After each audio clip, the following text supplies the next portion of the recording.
Salut à tous, je te fais un court résumé de mon essai et de la présentation donc de ce véhicule qui est à mon sens vraiment extraordinaire. On a hâte quand même que Geely, le constructeur en tout cas propriétaire de Lotus, puisse faire des véhicules plus accessibles. Alors peut-être pas forcément avec Lotus, mais ça viendra et ça vient avec Volvo. Et puis il y aura Zeekr, etc., etc. Et en partie à 50% avec Smart. Donc le gros plus de ce véhicule, déjà c'est la connexion. Donc on est en 5G, comme je l'ai mis donc dans la miniature.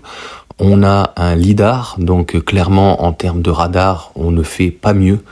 On a sur ce véhicule donc une structure 800 volts, donc c'est vraiment développé par Lotus pour le coup, et une volonté de Geely, puisque malgré que Geely et Volvo, le EX30, 90 n'a pas donc cette configuration, et donc ça lui permet d'avoir une charge à hauteur de 360 kW. Le EX90 de mémoire, je crois que c'est 250. Et le seul inconvénient que je dirais on pourrait avoir, c'est qu'on n'a pas toujours des bornes qui soient en 800 volts. Souvent, on est en 400 volts et on n'a pas toujours non plus la possibilité de recharger à 360 kWh. Il faut dans ces cas-là, je pense, privilégier des charges comme Carrefour ou IE Charge. C'est vraiment le meilleur rapport qualité-prix. On a aussi des feux Matrix LED. On a bien sûr tout de série, donc il y a beaucoup d'options quand même, mais tout est déjà de série pour un véhicule d'une autonomie de 600 km avec 4 secondes 5, un très bon comportement routier, 603 chevaux pour 5,10 m. Donc le rapport qualité-prix, ça doit être un prix très élevé, c'est je pense clairement le meilleur. Il a des défauts, sa taille.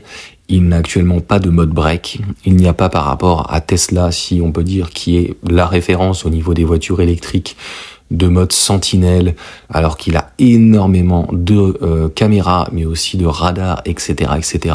Donc je pense que c'est des choses qui vont venir en amélioration, puisque on a, comme on va dire Renault, la possibilité, mais d'autres, les Allemands le font, donc aux palettes, à la palette, donc on peut avoir différentes régénérations.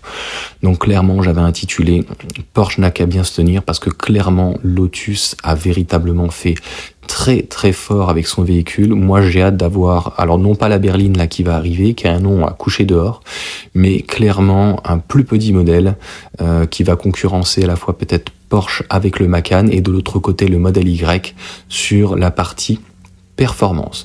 J'espère en tout cas que cette vidéo vous aura plu. C'était encore une fois un court résumé de ce petit essai. C'était vraiment très agréable.